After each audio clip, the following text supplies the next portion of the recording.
Hi hello. അപ്പോൾ നമ്മളുടെ പുതിയ വീഡിയോയിലേക്ക് എല്ലാവർക്കും സ്വാഗതം. തംബ്നെയിൽ കണ്ട പോലെ തന്നെ നമ്മൾ നമ്മുടെ സിറ്റിംഗ് റൂം നമ്മളൊന്ന് മേക്ക് ഓവർ ചെയ്യാൻ പോവുകയാണ്. കുറച്ച് രീതിയിൽ കേട്ടോ. ഒരുപാട് അങ്ങോട്ട് മേക്ക് ഓവർ ചെയ്യാൻ പറ്റില്ല, കാരണം ചെറിയ വീടാണ്. അപ്പോൾ ഇതൊക്കെ നിങ്ങൾ കണ്ടോ? ചുമരുമേ ഞങ്ങളുടെ കലാകാരൻ്റെ കലാവിരുദ്ധകളാണ് ആ കാണുന്നത് മുഴുവൻ. അപ്പോൾ ഇതിപ്പോൾ നമ്മൾ റെൻറ്റിന് താമസിക്കുന്ന വീടായതുകൊണ്ട് തന്നെ ഒരുപാട് എന്താ പറയുക രീതിയിലുള്ള കാര്യങ്ങൾ ചെയ്യാനായിട്ട് നമുക്ക് ചെയ്യാൻ കഴിയില്ല. അപ്പോൾ അതുകൊണ്ട് തന്നെ ഞാൻ വിചാരിച്ചു ഇതുമേ എന്തെങ്കിലുമൊക്കെ ഞാനൊരു താജ്മഹൽ പണിതാലോ എന്ന് ഞാൻ ആലോചിച്ചുകൊണ്ടിരിക്കുകയാണ്. കാരണം ആരെങ്കിലും വീട്ടിലേക്ക് വരുമ്പോഴും അല്ലെങ്കിൽ പെട്ടെന്ന് ശ്രദ്ധിക്കുന്ന ഒരു സംഭവമാണ് കേട്ടോ. പക്ഷേ കുട്ടികളിങ്ങനെ വരച്ച് കളിക്കുന്നതിനോട് എനിക്ക് ഒരു എതിർപ്പുമില്ല കേട്ടോ. അങ്ങനെ തന്നെ കളിക്കണം. അതായത് അവർ വരച്ചും കുത്തിയും ഒക്കെ വരച്ചിട്ട് തന്നെയാണ് വളരേണ്ടത്. അല്ലാതെ ഇങ്ങനെ വെറുതെ ഇരുന്നിട്ട് ഇങ്ങനെ ഷോക്കേസിൽ എടുത്ത് വയ്ക്കുന്ന പോലെ പിള്ളേരെ വളർത്തിയിട്ട് ഒരു കാര്യമില്ല കേട്ടോ. അത് നിങ്ങൾ എങ്ങനെ ചെയ്താലും എന്താ പറയുക, അതൊരിക്കലും ശരിയുള്ള കാര്യമല്ല. പിള്ളേരെല്ലാവരുമായിട്ട് മിങ്കിൾ ചെയ്ത് അല്ലെങ്കിൽ എല്ലാ കാര്യങ്ങളും അവരറിഞ്ഞ് തന്നെ വളരണം. ഞാൻ ഒരുപാട് മോട്ടിവേഷൻ കൂടിപ്പോണു അല്ലേ. അപ്പോൾ കാര്യത്തിലേക്ക് കിടക്കാം. അപ്പം ഞാൻ ആദ്യം തന്നെ നമ്മുടെ ആ ഒരു ഭാഗങ്ങൾ മാസ്കിൻ ടൈപ്പ് വെച്ചിട്ട് ഒട്ടിക്കാണ് കേട്ടോ. അപ്പം ഞാൻ എൻ്റെ രീതിയിലുള്ള ഡിസൈൻ കാര്യങ്ങളൊക്കെ ചെയ്യാണ്. നിങ്ങൾക്ക് നിങ്ങളുടെ ഇഷ്ടമുള്ള രീതിയിൽ ചെയ്യാട്ടോ. എനിക്ക് ഇങ്ങനത്തെ കാര്യങ്ങളൊക്കെ ചെയ്യാൻ ഒരുപാട് ഇഷ്ടമുള്ള ഒരാളാണ് ഞാൻ. ക്രാഫ്റ്റ് ആയാലും അതുപോലെ തന്നെ നമ്മൾ വീട് ഒരുക്കി വെക്കാനൊക്കെ ആയിട്ടുള്ളത് അതെല്ലാവർക്കും ഇഷ്ടമുള്ള കാര്യമാവില്ല. ചിലവർക്ക് അങ്ങനത്തെ ഒക്കെ ഒരു ഇതുണ്ട്. പക്ഷേ എനിക്കിങ്ങനെ ഒതുക്കിയൊക്കെ വെക്കണം. പിന്നെ എപ്പോഴും ഒരേ ആംഗിളിൽ തന്നെ കാണുമ്പോൾ എനിക്ക് ഭയങ്കര ബുദ്ധിമുട്ടാണ്. അപ്പോൾ ചിലപ്പോൾ ഇവിടുന്ന് എടുത്ത് അങ്ങോട്ട് വയ്ക്കും, അവിടുന്ന് എടുത്ത് ഇങ്ങോട്ട് വയ്ക്കും. അങ്ങനെയൊക്കെയാണ് ഞാൻ ചെയ്തുകൊണ്ടിരിക്കുന്നത് കേട്ടോ. പിന്നെ എന്താ പറയുക, ഇങ്ങനെ പെയിൻറ്റ് കാര്യങ്ങളൊക്കെ നമുക്ക് ഒരുപാട് പെയിൻറ്റ് ഒന്നും മേടിച്ചടിക്കാനായിട്ടില്ല. അപ്പോൾ ഉള്ളതുകൊണ്ട് ഓണം പോലെ എന്ന് പറഞ്ഞ പോലെ ഞാനും ചെറിയ രീതിയിൽ ഓരോ കാര്യങ്ങളൊക്കെ ചെയ്യാമെന്ന് വിചാരിച്ചിരിക്കുന്നു. അപ്പോൾ നിങ്ങളവിടെ ചുമരുമ്മ നോക്കിയാൽ നിങ്ങൾക്ക് കാണാം ഒരു ഓട്ടോ. അത് ഓട്ടോയല്ല ഓട്ട. ഏതെങ്കിലും ഒരു വീഡിയോയിൽ വെള്ളിയില്ലാതെ പറയണം എന്നാണ് എൻ്റെ ആഗ്രഹം. പക്ഷെ അത് സമ്മതിക്കില്ല എന്ന് വെച്ചാൽ എന്ത് ചെയ്യും. അപ്പോൾ അത് നമ്മുടെ വീട്ടിലെ എന്താ പറയുക, നമ്മുടെ വീട്ടിലെ ഡുഡുവിന് ഇടയ്ക്ക് ചില സമയത്ത് സ്പൈഡർമാൻ ആവും, ചില സമയത്ത് നമ്മുടെ ഓപ്പറേഷൻ സിന്ദൂറിൻ്റെ ആ ഒരു എന്താ പറയുക എഫക്റ്റിൽ അവൻ ആർമിക്കാരനാവും, ചിലപ്പോൾ ആംബുലൻസ് ഡ്രൈവറാവും, ചിലപ്പോൾ പ്ലംബറാവും. അങ്ങനെ പല വേഷങ്ങളിലൊക്കെ ആയിട്ടാണ് അവൻ നടപ്പ്. അപ്പോൾ ഒരു ദിവസം അവൻ പ്ലംബർ ആയതാണ് ആ കാണുന്നത് കേട്ടോ. അപ്പോൾ ഓണർ വരുമ്പോൾ പ്ലംബർ നമ്മുടെ മോനായി എന്ന് പറഞ്ഞാലും അവർ സമ്മതിക്കില്ലല്ലോ. അപ്പോൾ കുറച്ച് ദിവസമായി ഞാനത് ഒരു ഓട്ട അടയ്ക്കാനൊക്കെ ഞാൻ നോക്കി. പക്ഷേ ഓട്ട അടിക്കുമ്പോൾ അവൻ പിന്നെ അത് തുരന്ന് ഇനിയിപ്പോൾ സത്യം പറഞ്ഞാൽ ഇവിടെ നിന്ന് നോക്കി അപ്പുറത്തേക്ക് കാണാവുന്ന രീതിയിലായി. അപ്പോൾ ഞാൻ എന്തായാലും വിചാരിച്ചു ഇനി അവൻ്റെ വക അവനൊരു താജ്മഹൽ പണിതിട്ടുണ്ട്. ഇനി എനിക്ക് ചിലപ്പോൾ ഒരു കുത്തബ് മിനാർ പറ്റിയാലോ. അങ്ങനെയാണ് കേട്ടോ. അപ്പം ഞാനങ്ങനെ മാസ്കിൻ ടൈപ്പൊക്കെ വെച്ച് ഒട്ടിച്ച് ഓരോ കാര്യങ്ങളൊക്കെ ഇങ്ങനെ സെറ്റ് ചെയ്ത് ഇരിക്കുകയാണ്. അപ്പോൾ ഓട്ട എങ്ങനെയാണ് ഞാൻ ചെയ്യേണ്ടതെന്ന് വിചാരിച്ചപ്പോൾ ഞാൻ ആദ്യം ക്ലേ എടുത്തിട്ട് നോക്കിയപ്പോൾ ക്ലേ ഉള്ളിലോട്ട് കയറി പോകുന്നു. അത്രയും എന്താ പറയുക ആഴമുണ്ട് അതിൻ്റെ ഉള്ളിലോട്ട് കേട്ടോ. അപ്പം ഞാൻ എന്ത് ചെയ്തു, കുറച്ച് ന്യൂസ് പേപ്പറോ അല്ലെങ്കിൽ അങ്ങനത്തെ ഉള്ള സംഭവങ്ങളൊക്കെ ആദ്യം കുത്തിക്കയറ്റി വെച്ചു. അപ്പോൾ പിന്നെ അറിയില്ലല്ലോ. ഇനിയിപ്പോൾ വീടൊക്കെ പൊളിക്കുന്ന സമയത്ത് ഒരു നിധി പോലെ അത് കിട്ടുകയാണെങ്കിൽ ഭാഗ്യം. അപ്പോൾ ഞാൻ ന്യൂസ് പേപ്പർ കാര്യങ്ങളൊക്കെ ഇങ്ങനെ കുത്തിക്കയറ്റി വെച്ചിട്ട് ക്ലേ വെച്ചപ്പോൾ അത് ഒട്ടിയിരുന്നു കേട്ടോ. അപ്പോൾ പിന്നെ നമുക്ക് അവിടെ ഒരു ഒട്ടി ഉണ്ടായിരുന്നു എന്ന് പോലും അറിയില്ല.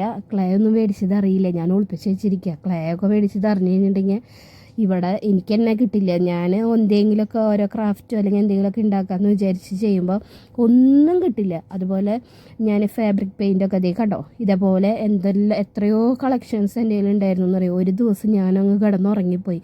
പിന്നെ ഞാൻ കണ്ടത് എൻ്റെ എല്ലാ ഫാബ്രിക് പെയിൻറ്റും ഒരേ കളറായിട്ടിരിക്കുന്നു. അത് വേറെ ആരുമല്ല, നമ്മുടെ ഡുഡു തന്നെയാണ്. അവൻ്റെ വണ്ടിയുമേയും കാറുമേയും എല്ലാത്തുമേ അടിച്ച് നല്ല കുട്ടിയായിട്ടിരിക്കുന്നു. എനിക്കത് കണ്ടപ്പോഴുണ്ടല്ലോ അവനെ അങ്ങ് വാരി പുണരാൻ തോന്നി. എൻ്റെ അത്രയും പെയിൻറ്റ് കൊണ്ട് കളഞ്ഞു എനിക്ക് സങ്കടം വന്നു സത്യത്തിൽ. ഞാനാണെങ്കിൽ പിശുക്കി ഓരോ സംഭവങ്ങളൊക്കെ ഇങ്ങനെ വരുമ്പോഴൊക്കെ ഞാൻ അപ്പോടെ സോപ്പൊക്കെ ഇട്ടിട്ടാണ് സംഭവങ്ങളൊക്കെ മേടിച്ച് വെക്കാട്ടോ. പിന്നെ ഒരു കാര്യത്തിൽ എനിക്ക് വളരെ സന്തോഷം, അപ്പയ്ക്ക് ഇങ്ങനത്തെയൊക്കെ ഞാൻ ഓരോ കാര്യങ്ങൾ ചെയ്യുന്നത് ഭയങ്കര ഇഷ്ടമാണ് കേട്ടോ. ചില സമയത്ത് പക്ഷേ പൈസ ചിലവാക്കിയിട്ടുള്ള പരിപാടികളൊന്നും ഇഷ്ടപ്പെടില്ല, അത് വേറെ കാര്യം. പക്ഷേ ഇതൊക്കെ എന്ന് പറഞ്ഞാൽ എനിക്കൊരു കുപ്പി തന്നു കഴിഞ്ഞാൽ പിന്നെ ഞാൻ മിണ്ടാണ്ട്, നമ്മൾ കുട്ടികൾക്ക് കളിപ്പാട്ടം കൊടുത്തു കഴിഞ്ഞാൽ മിണ്ടാണ്ടിരിക്കില്ല. അതുപോലെ തന്നെ എനിക്ക് ചെറിയ ക്രാഫ്റ്റിൻ്റെ സാധനങ്ങളൊക്കെ കണ്ടു കഴിഞ്ഞാൽ ഭയങ്കര ഇഷ്ടമാണ് കേട്ടോ. എനിക്ക് അതെന്താണെന്നറിയില്ല, പണ്ട് തൊട്ടേ എനിക്ക് എൻ്റെ വീട്ടിലായിരിക്കുമ്പോഴും എനിക്കൊരു കുഞ്ഞു റൂം ഉണ്ടായിരുന്നു. ആ റൂമിൽ തന്നെ ഞാൻ കാടും പടലവും പൂമ്പാറ്റിയും ഒക്കെ വെച്ച് എന്താ പറയുക, അങ്ങനെയൊക്കെ എനിക്ക് ഒരുക്കാൻ എനിക്ക് ഇഷ്ടമായിരുന്നു കേട്ടോ. പിന്നെ വീട്ടിൽ ഇതുപോലെ തന്നെ പല രീതിയിൽ വരയ്ക്കലും കാര്യങ്ങളൊക്കെ ഉണ്ടായിരുന്നു. അതൊക്കെ നമുക്ക് മനസ്സിന് ഒരു സന്തോഷം തരുന്ന കാര്യങ്ങളാണ്. അതായത് ചിലപ്പോൾ നമുക്ക് എല്ലാവരും ചോദിക്കുമ്പോൾ ഇവൾക്ക് ഇപ്പം എന്താ കുഴപ്പം, ഫ്രീ അല്ലേ, വീട്ടിൽ വേറെ പണിയൊന്നും ഇല്ലല്ലോ എന്നുള്ള ചിന്തയുണ്ടാവും. ആർക്ക് വേണമെങ്കിലും ചെയ്യാവുന്ന കാര്യമുള്ളൂ കേട്ടോ. ഇന്നത് അതായത് വെറുതെ ഇരിക്കുന്ന ആൾക്കാർക്ക് മാത്രമേ ഇത് ചെയ്യാൻ പറ്റുമെന്നൊന്നുമില്ല. കുറച്ച് സമയം കിട്ടിക്കഴിഞ്ഞാൽ നമുക്ക് ആ ഒരു ടെൻഷൻ, എന്താ പറയുക, ടെൻഷനോ അല്ലെങ്കിൽ മാനസികമായിട്ട് എന്തെങ്കിലും ബുദ്ധിമുട്ടുകളൊക്കെ ഉണ്ടെങ്കിൽ ഇങ്ങനത്തെ ഓരോ പണികളിൽ ഏർപ്പെട്ട് കഴിഞ്ഞാൽ നമുക്ക് ഒരുപാട് ആശ്വാസം കിട്ടും കേട്ടോ. എന്ന് വിചാരിച്ച് പെയിൻറ്റിങ് മാത്രമല്ല, പല തരത്തിൽ അത് നിങ്ങൾക്ക് ഏതാണ് ഇഷ്ടം എന്ന് വെച്ചാൽ കാര്യങ്ങളൊക്കെ ചെയ്തുകൊണ്ടിരിക്കുക. എനിക്ക് ഇങ്ങനത്തെ ഓരോ കാര്യങ്ങൾ ചെയ്തുകൊണ്ടിരിക്കാനാണ് ഇഷ്ടം. നിങ്ങളിപ്പോൾ ഈ കണ്ടുകൊണ്ടിരിക്കുന്ന വീഡിയോ ഒരു 3-4 മണിക്കൂറത്തെ പണിയാണ് കേട്ടോ. ഞാനത് എന്താ പറയുക, സ്പീഡിലാക്കി കാണിക്കുന്നു എന്നുള്ളൂ. ഒരു 3-4 മണിക്കൂർ ഞാൻ സത്യം പറഞ്ഞാൽ ഫുഡ് വരെ കഴിക്കാതെ, എനിക്ക് ആത്മാർത്ഥത കൂടിയിട്ടേ ഫുഡൊന്നും കഴിക്കാതെ ചെയ്യുന്ന കാര്യമാണ്. ഈ വീഡിയോ അപ്പം കണ്ടു കഴിഞ്ഞിട്ടുണ്ടെങ്കിൽ എന്നെ കൊല്ലും. കാരണം ഫുഡൊന്നും കഴിക്കാതെ എന്ന് പറഞ്ഞു കഴിഞ്ഞാൽ, ഫുഡ് കഴിക്കാണ്ടാവുമ്പോൾ ഞാനിങ്ങനെ തളർന്ന് വീഴുമല്ലോ. അപ്പോൾ ഹോസ്പിറ്റലിൽ പോകണമല്ലോ, ഹോസ്പിറ്റലിൽ പോകണമെങ്കിൽ കാശ് വേണമല്ലോ. അപ്പോൾ കാശിൻ്റെ കാര്യം പറയുമ്പോൾ സത്യം പറഞ്ഞാൽ ഫുഡ് കഴിക്കാതെ വരുമ്പോൾ അപ്പം നന്നായിട്ട് ചീത്ത പറയും കേട്ടോ. എനിക്കത് ഇഷ്ടമാണ്. അതായത് നമ്മളെ ശ്രദ്ധിക്കാനായിട്ട് ഒരാളുണ്ട് എന്നൊക്കെ പറയുമ്പോൾ നമുക്കത് എല്ലാവർക്കും അങ്ങനെ എന്താ പറയുക, കിട്ടാത്തൊരു ഫീലിങ്സ് ആയിട്ട് എനിക്ക് തോന്നാറുണ്ട്. നമ്മൾ ഒരാളോട് ഫുഡ് കഴിച്ചോ അല്ലെങ്കിൽ നിങ്ങൾ ഓക്കെ ആണോ എന്നൊക്കെ ചോദിക്കുമ്പോഴുണ്ടല്ലോ ഒരു വല്ലാത്തൊരു എന്താ പറയുക, ഒരു വല്ലാത്തൊരു ഫീലിംഗ് ആണ്. നിങ്ങളത് എപ്പോഴെങ്കിലും ഒന്ന് ആരോടെങ്കിലുമൊക്കെ ഒന്ന് ചോദിച്ച് നോക്കിട്ടാ. വഴി പോണവരോട് ചോദിച്ചിട്ട് അടി കിട്ടി കഴിഞ്ഞാൽ എന്നെ പറയരുത്, അത് വേറെ കാര്യം. അപ്പോൾ നോക്കിയാൽ ഞാൻ പെയിൻ്റൊക്കെ അടിച്ച് ഇങ്ങനെ ആക്കിയിട്ടുണ്ട്. അപ്പോൾ അത് അവിടെ നിൽക്കട്ടെ. അപ്പോൾ ഇപ്പുറത്തെ സൈഡ് കണ്ടോ, ഇപ്പുറത്തെ സൈഡും അവൻ ഒരു താജ്മഹലാക്കാൻ നോക്കി. പക്ഷെ ഞാൻ അങ്ങോട്ട് ആ കലാകാരനെ അത്രയും വളർത്താൻ അനുവദിച്ചില്ല. കാരണം എല്ലാ ഭാഗത്തും ഇങ്ങനെ ഓരോന്നാക്കിക്കൊണ്ടിരിക്കുകയാണ്. അപ്പോൾ പിന്നെ അവനായിട്ട് കുറച്ച് കാര്യങ്ങളൊക്കെ ചെയ്തു. ഇനിയിപ്പോൾ ഞാനും കൂടിയും സഹകരിച്ചിട്ട് ഓരോന്ന് ചെയ്യാമല്ലോ. ഇനിയിപ്പോൾ ആ ഓണർ വരുമ്പോൾ സത്യം പറഞ്ഞാൽ ഈ വീട് എനിക്ക് എഴുതി തരുമെന്നാണ് എൻ്റെ ചിന്ത. കാരണം അവർ തന്ന വീടും ഞാൻ വന്നപ്പോൾ ഉള്ള വീടും തമ്മിൽ ഒരുപാട് വ്യത്യാസമുണ്ട് കേട്ടോ. അപ്പം ഞാൻ ഇതുപോലെ ഇങ്ങനെ പെയിൻ്റ് അടിച്ചുകൊണ്ടിരിക്കുകയാണ്. മാസ്കിൻ ടേപ്പ് ഒട്ടിച്ചു. എൻ്റെ 2 മാസ്കിൻ ടേപ്പാണ് കഴിഞ്ഞത്. ഇനിയും എനിക്ക് ഉണ്ടല്ലോ ഒരു സത്യം പറഞ്ഞാൽ ചില സമയത്ത് നമ്മളിങ്ങനെ മൂടിയായിട്ടൊക്കെ ഇരിക്കും. ചില സമയത്ത് അങ്ങോട്ട് എന്നിലെ കലാകാരി അങ്ങോട്ട് ഉണർന്നു കഴിഞ്ഞാലേ പിന്നെ അതിനെ ഉറക്കാൻ ഭയങ്കര പാടാ. പിന്നെ ഞാൻ അങ്ങനെ രാത്രിയും ഇല്ല പകലും ഇല്ല എന്നുള്ള രീതിയിൽ ഇങ്ങനെ ഓരോ പണികളും ഇങ്ങനെ ചെയ്തുകൊണ്ടേയിരിക്കും കേട്ടോ. അത് എന്താ പറയുക, എനിക്കിഷ്ടമാണ്, അതുകൊണ്ടാണ്, അല്ലാണ്ട് വേറെ ഒന്നുമല്ല. അപ്പം നോക്കിയാൽ നമ്മൾ ആദ്യം ചെയ്ത പെയിൻറ്റിൻ്റെ ആ ഭാഗമൊക്കെ ഉണങ്ങി കഴിഞ്ഞപ്പോൾ ഞാൻ ആ മാസ്കിൻ ടേപ്പൊക്കെ വലിച്ചൂരി കളയാണ് കേട്ടോ. പക്ഷേ സത്യം പറഞ്ഞാൽ ഞാൻ ഈ പെയിൻ്റ് അടിച്ചാലും കലാകാരൻ വരച്ച സ്കെച്ചിൻ്റെ സംഭവം മഷിയാണ് കൂടുതലും ഇങ്ങോട്ട് തെളിഞ്ഞ് കാണുന്നത്. അപ്പം ഞാൻ 2 കോട്ടും 3 കോട്ടൊക്കെ ഇരുന്ന് ക്ഷമയോടെ കൂടെ അടിച്ച് സെറ്റ് ചെയ്ത് അവൻ വരുമ്പോഴേക്കും അവനൊരു സർപ്രൈസ് കൊടുക്കാമെന്ന് കരുതിയിട്ടാണ് കേട്ടോ. അപ്പോൾ അതുപോലെ തന്നെ മാസ്കിൻ ടേപ്പ് ഊരിയ സൈഡിൽ മുഴുവൻ നിങ്ങൾ ആ മഷി സാധനങ്ങളൊക്കെ കാണുന്നുണ്ടാവും. പക്ഷെ ഞാൻ അവിടെയൊക്കെ വെള്ള പെയിൻറ്റ് വെച്ചിട്ട് വരച്ചു. ഇപ്പോൾ കൊള്ളാവോ? എന്നാലും ആദ്യത്തെ അതിനേക്കാളും നന്നായിട്ടില്ലേ ഞാൻ വരച്ചത്? ഞാനൊരു കലാകാരിയല്ലേ, കമൻ്റൊക്കെ ചെയ്യണേ എൻ്റെ വീഡിയോ കാണുമ്പോൾ. അപ്പോൾ എനിക്ക് ഇത് എന്താ സംഭവം, കയറി വരുമ്പോൾ കണ്ണിൻ്റെ ഫിലമെൻ്റ് അടിച്ച് പോവാണോ, അതേപോലത്തെ കളറുകളൊക്കെ ഞാൻ അടിച്ച് കയറ്റിയിട്ടുണ്ട് കേട്ടോ. നമുക്കതൊന്നും വിഷയമൊന്നുമില്ല. നമുക്കതൊക്കെ കാണുമ്പോൾ ഒരു പോസിറ്റീവ് ഒരു സംഭവം തോന്നുമ്പോൾ ഇതെന്താ, എന്നോട് കുറേ പേര് വന്നിട്ട് ചോദിച്ചിട്ടുണ്ട് ഈ വീട് എക്സിബിഷന് കൊടുത്തുകൂടെയെന്ന്. അതായത് അതുപോലെ ഞാൻ എന്താ പറയുക ഒക്കെ ആക്കി വെച്ചിട്ടുണ്ട്. എപ്പോഴെങ്കിലും ആർക്കെങ്കിലും ഒക്കെ വീട്ടിലേക്കൊക്കെ വരണമെങ്കിൽ വരാം കേട്ടോ. അപ്പോൾ ഇതാണ് നമ്മളെ പെയിൻ്റൊക്കെ അടിച്ച് സെറ്റാക്കി വെച്ചത്. ഇത് പിന്നെ നമ്മൾ അപ്പുറത്തെ സൈഡ് ഞാൻ പെയിൻ്റ് അടിച്ച ഓരോ ഭാഗം സെറ്റ് ചെയ്ത് വരികയാണ്. അപ്പോൾ ഡൂഡ് വരണേക്കാൾ മുന്നേ ചെയ്യണം, അതാണ് മെയിനായിട്ടുള്ള കാര്യം. അവൻ്റെ ആ എക്സ്പ്രഷനും കാര്യങ്ങളൊക്കെ എനിക്ക് കിട്ടണം. പക്ഷേ സത്യം പറഞ്ഞാൽ നല്ല രസമുണ്ട് കേട്ടോ കാണാനായിട്ട്. പിന്നെ ഇങ്ങനെ ഇരുന്ന് വീഡിയോ ട്രൈപ്പോഡ് പറയാൻ മറന്നു, എനിക്ക് എൻ്റെ അമ്മ ട്രൈപ്പോഡ് മേടിച്ചു തന്നു കേട്ടോ. അതെനിക്ക് ഭയങ്കര സന്തോഷമായിട്ടുള്ളൊരു കാര്യമാണ്. അമ്മോട് ഞാൻ ആത്മാർത്ഥമായിട്ട് നന്ദി പറയുന്നു. വേറെ ഒന്നും കണ്ടല്ല, സത്യത്തിൽ ഞാനൊരു കടയിൽ പോയിട്ട് ട്രൈപ്പോഡിന് എത്ര രൂപ ആവും എന്ന് ചോദിച്ചതാണ്. പക്ഷേ ആ ചേട്ടൻ അവിടെ കൊണ്ടുവച്ചു അത്. പിന്നെ നമ്മളറിയുന്ന ആളായതുകൊണ്ട് തന്നെ എന്നെ വിളിച്ചിട്ട് കിട്ടാണ്ട് സ്വാഭാവികമായിട്ടും അപ്പേനെ വിളിച്ചു. അപ്പോൾ അപ്പ എന്നോട് പറഞ്ഞു, നിനക്ക് ഞാനൊരു ട്രൈപ്പോഡ് ഞാൻ ഓർഡർ ചെയ്തിട്ടുണ്ട് എന്ന് പറഞ്ഞു. അപ്പോൾ ഞാൻ ട്രൈപ്പോഡാ, അപ്പം അങ്ങനെ വാങ്ങിത്തരാൻ സാധ്യത ഇല്ലല്ലോ. പിന്നെ എന്നോട് പറഞ്ഞു, നീ എവിടെയെങ്കിലും ട്രൈപ്പോഡ് മേടിക്കാൻ പറഞ്ഞിട്ടുണ്ടായിരുന്നോ എന്ന് ചോദിച്ചു. ഞാൻ പറഞ്ഞു, ഉണ്ടായിരുന്നു, ഞാൻ മേടിക്കാനല്ല വില ചോദിച്ചതായിരുന്നു. എന്നാൽ അവരത് അവിടെ കൊണ്ടുവച്ചിട്ടുണ്ടെന്ന് പറഞ്ഞു. പിന്നെ എന്ത് ചെയ്യും, അവരെ എനിക്കായിട്ട് കൊണ്ടുവയ്ക്കുമ്പോൾ പിന്നെ നമ്മൾ അറിയുന്ന ആൾക്കാരും കൂടിയാണ്. പിന്നെ ഞാൻ അമ്മോട് പറഞ്ഞപ്പോൾ അമ്മ എനിക്ക് ധനസഹായം നൽകി, എന്താ പറയുക, എനിക്ക് ആ സാധനം മേടിച്ചു തന്നു. അപ്പോൾ അത് കിട്ടിയപ്പോഴും എന്താ പറയുക, എനിക്ക് പിന്നെ ഭയങ്കര ഇൻട്രസ്റ്റായി.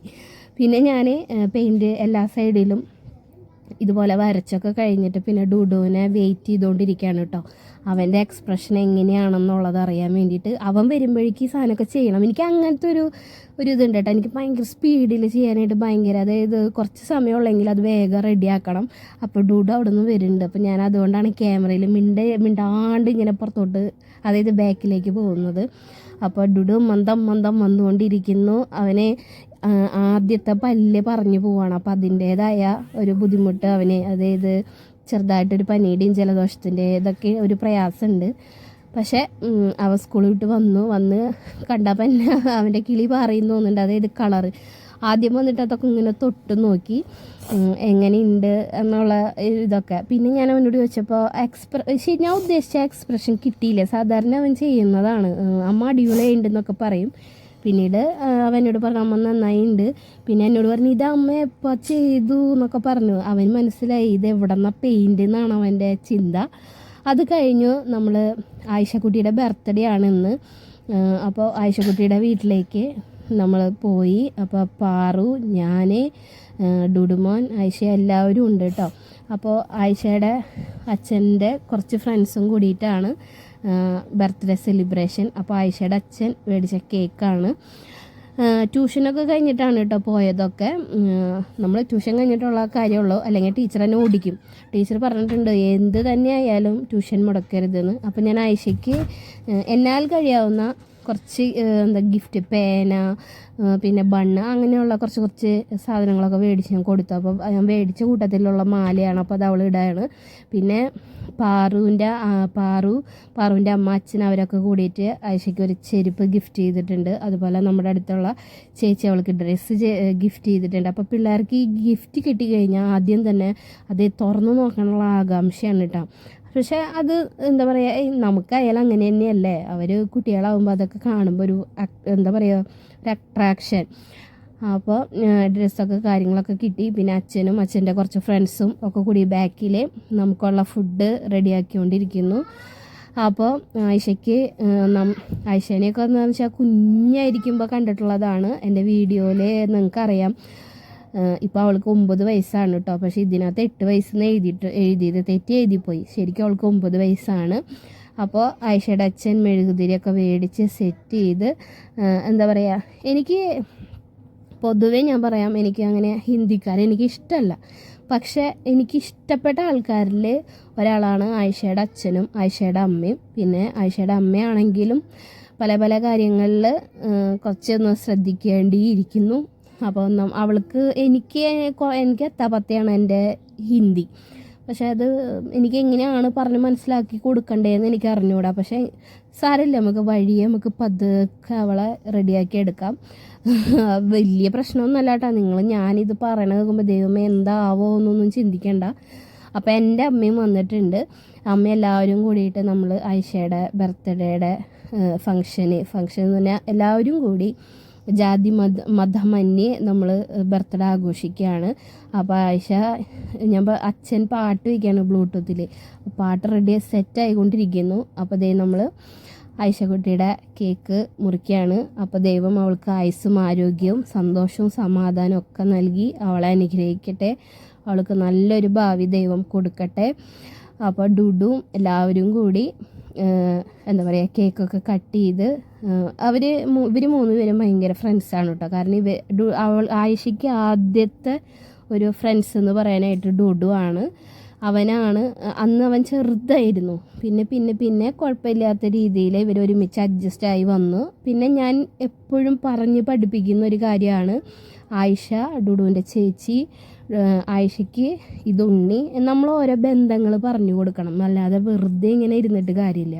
അപ്പോൾ അതുപോലെ എന്നെ പോലെ തന്നെ ആയിഷയ്ക്ക് വേറൊരു അമ്മേനെയും കൂടിയും കിട്ടിയിട്ടുണ്ട്. അത് ഷാരി എന്നാണ് പേര്. അപ്പോൾ ആളുടെ മോളും കൂടി ഉണ്ട് കേട്ടോ നമ്മുടെ ഇവിടെ. അവരൊക്കെ ഇവിടെ ഉണ്ട്. അപ്പം ഞാനിവിടെ ഇരിക്കുന്ന കാരണം അവർ പറഞ്ഞു അവളെ യൂട്യൂബിലിടും, അതുകൊണ്ട് മാറി നിൽക്കാന്ന് പറഞ്ഞ് വിളിച്ച് നിൽക്കുകയാണ് കള്ളി. അപ്പോൾ ഇതൊക്കെ ആയിഷയുടെ അച്ഛൻ്റെ ബ്രദർ എന്നൊക്കെ പറഞ്ഞത്. എനിക്ക് അങ്ങനെ കറക്റ്റ് അറിയില്ല കേട്ടോ. നമ്മൾ മലയാളികളായതുകൊണ്ട് എനിക്ക് അത്രയും ഹിന്ദി കൈവശമല്ല. പിന്നെ എൻ്റെ ഹിന്ദി എന്നൊക്കെ പറഞ്ഞു കഴിഞ്ഞിട്ടുണ്ടെങ്കിൽ അപ്പം എന്നെ എന്നോട് ചോദിക്കും ഇതാണോ നിൻ്റെ ഹിന്ദി എന്ന്. പക്ഷേ എൻ്റെ ഹിന്ദി അങ്ങനെ ഇങ്ങനെ ഇപ്പം ഹിന്ദി ഒന്നല്ല, ഞാൻ പറഞ്ഞാൽ അവർക്ക് മനസ്സിലാവും കേട്ടോ. ദീദിയും പറയാറുണ്ട്. അപ്പോൾ അവൾ ഡുഡുവിനൊക്കെ വെച്ച് കൊടുക്കണം കണ്ടപ്പോൾ എനിക്ക് സത്യം പറഞ്ഞാൽ ഭയങ്കര എന്താ പറയുക സന്തോഷം. എനിക്കെപ്പോഴും സന്തോഷമാണ്. എൻ്റെ വീഡിയോയിൽ ഞാൻ എപ്പോഴും പറയും ഭയങ്കര സന്തോഷം, അങ്ങനെ സന്തോഷം ഇങ്ങനെ. പക്ഷെ അത് ആത്മാർത്ഥമായിട്ട് പറയുന്ന കാര്യമാണ് കേട്ടോ. നമ്മൾ എന്താ പറയുക, നമ്മൾ പ്രസവിച്ചാൽ മാത്രമേ ഒരു അമ്മയാവുന്നൊന്നുമില്ല. മറ്റുള്ള കുട്ടികളെ സ്നേഹിക്കാനുള്ള ഒരു മനസ്സും കൂടി ഉണ്ടെങ്കിൽ നമുക്ക് അമ്മയും അച്ഛനൊക്കെ ആവാൻ പറ്റും നല്ല രീതിയിൽ കേട്ടോ. അപ്പോൾ അതേ അവിടെ പാട്ടൊക്കെ വെച്ചപ്പോൾ ഡുഡു ഡാൻസ് കളിച്ചുകൊണ്ടിരിക്കുന്നതിൻ്റെ ഇടയിൽ ഈ ഒരു സംഭവം നടന്നു. സന്തോഷത്തിന് വേണ്ടി ചെയ്തതാണ്, പക്ഷേ എനിക്ക് വലിയ ഇഷ്ടപ്പെട്ടിട്ടില്ല. ഒന്നാമത്തെ കാര്യം ഭക്ഷണത്തോണ്ട് നമ്മൾ വിവരമില്ലാത്ത സമയത്തൊക്കെ നമ്മൾ ഇതുപോലെ കേക്കൊക്കെ വെച്ച് താമ്പ് ചെയ്യുന്നു. പക്ഷെ എനിക്കത് വലിയ താല്പര്യമില്ല. പക്ഷേ ഞാൻ വിട്ടുകൊടുക്കൂല. എൻ്റെ മുഖത്ത് കേക്കാക്കി കഴിഞ്ഞാൽ ഞാൻ വിട്ടുകൊടുക്കുമോ? ഞാൻ ആ ചേട്ടൻ്റെ മുഖത്ത് കേക്ക് വെച്ച് താമ്പിയിട്ടാണ്, അത് വേറെ കാര്യം. പിന്നെ എന്താ പറയുക, അവരൊരുമിച്ച് കുറച്ച് നേരം പാട്ടൊക്കെ വെച്ച് കളിച്ചു. ഡുഡു ആണെങ്കിൽ എല്ലാവരുമായിട്ട് നല്ല കൂട്ടാണ് കേട്ടോ. പ്രത്യേകിച്ച് ആയിഷയുടെ അച്ഛനും അമ്മയായിട്ട് അവനും അച്ഛ അമ്മ തന്നെയാണ് വിളിക്കാറ് കേട്ടോ. അപ്പോൾ ആ ഒരു എവിടെയോ കിടന്നിരുന്ന ആൾക്കാർ നമ്മളെപ്പോഴോ കണ്ടുമുട്ടി ഒരു അച്ഛനമ്മ എന്നുള്ളൊരു ബന്ധം വരുമ്പോൾ അതൊക്കെ ദൈവത്തിൻ്റെ ഓരോ മാജിക്കലാണ്. പിന്നെ എല്ലാം നമ്മളുടെ, അതായത് നമ്മൾ ശ്രദ്ധിക്കേണ്ട കുറേ കാര്യങ്ങളൊക്കെ ഉണ്ട്. അതായത് എല്ലാവരും അങ്ങനെ അന്ധമായിട്ട് വിശ്വസിക്കരുത് അങ്ങനെ. അപ്പോൾ പറഞ്ഞു വന്നാൽ നമ്മുടെ ചെറിയൊരു ബർത്ത്ഡേ സെലിബ്രേഷനും ഇതോടുകൂടി അവസാനിച്ചിരിക്കുന്നു. അപ്പോൾ ആയിഷയുടെ അമ്മ കേക്ക് തരാണ് കേട്ടോ. ആയിഷയുടെ അമ്മയ്ക്ക് ഞങ്ങൾ ഒരുപാട് ഇഷ്ടമാണ്. അപ്പോൾ ആയിഷയുടെ അമ്മ പറയുന്നു, ഞാൻ എൻ്റെ വീട്ടിലോട്ട് പറയുമ്പോൾ ഞാൻ പറയാറുണ്ട് കേരളത്തിൽ എനിക്ക് ഒരു ഫാമിലി ഉണ്ടെന്നൊക്കെ പറയാറുണ്ട്. അപ്പോൾ വളരെ സന്തോഷം. അപ്പോൾ ആയിഷയുടെ അമ്മയും ബർത്ത്ഡേ പ്രമാണിച്ച് അവൾ ഡാൻസ് കളിച്ചുകൊണ്ടിരിക്കുകയാണ്. അപ്പോൾ ഞാൻ വീഡിയോ എടുത്തുകൊണ്ടിരിക്കുക. അവൾക്ക് അറിയണ്ടായിരുന്നില്ല കേട്ടോ. ലാസ്റ്റായി അപ്പോൾ ഞാൻ പറഞ്ഞു യൂട്യൂബിൽ കാണാട്ടോ എന്ന് പറഞ്ഞപ്പോൾ അവൾ ഇറങ്ങി ഓടുന്ന ഭാഗമൊക്കെ ഉണ്ട്. അപ്പോൾ എന്താ പറയുക, നമ്മുടെ വീഡിയോസൊക്കെ എല്ലാവർക്കും ഇഷ്ടപ്പെട്ടു എന്ന് കരുതുന്നു. ഇനിയും പുതിയ വീഡിയോസൊക്കെ ആയിട്ട് ഞാൻ വരാം. എന്നെ സപ്പോർട്ട് ചെയ്യണം കേട്ടോ എല്ലാവരും. ആത്മാർത്ഥമായിട്ട് പറയുന്നു, സബ്സ്ക്രൈബ് ചെയ്യണം. എന്തെങ്കിലും നിങ്ങൾക്ക് ഇഷ്ടം ഇല്ലായകയോ ഇഷ്ടമുള്ളതോ എന്തെങ്കിലും ഉണ്ടെങ്കിൽ കമൻ്റൊക്കെ ആയിട്ട് നിങ്ങൾ ഇടണം. ലൈക്കൊക്കെ ചെയ്യാൻ മറക്കരുത്. പിന്നെ നമുക്ക് ആയിഷയുടെ അച്ഛൻ ബർത്ത്ഡേ പ്രമാണിച്ച് ചപ്പാത്തിയും ചിക്കൻ കറിയൊക്കെ തന്നു. ചിക്കൻ കറിയിലൊക്കെ അവർ ഉടിപ്പയറൊക്കെ ഇട്ടിട്ടാണ് വെച്ചത്. പക്ഷെ കൊള്ളായിരുന്നു, ടേസ്റ്റ് കുഴപ്പമില്ലായിരുന്നു. അതൊക്കെ കഴിച്ച് വീട്ടിൽ വന്നു സുഖനിദ്ര. അപ്പോൾ ഇന്നത്തെ വീഡിയോ ഇത്രയേ ഉള്ളൂ. അപ്പോൾ നമുക്ക് അടുത്ത വീഡിയോയിൽ കാണാം കേട്ടോ. അതുവരേക്കും ടാറ്റാ.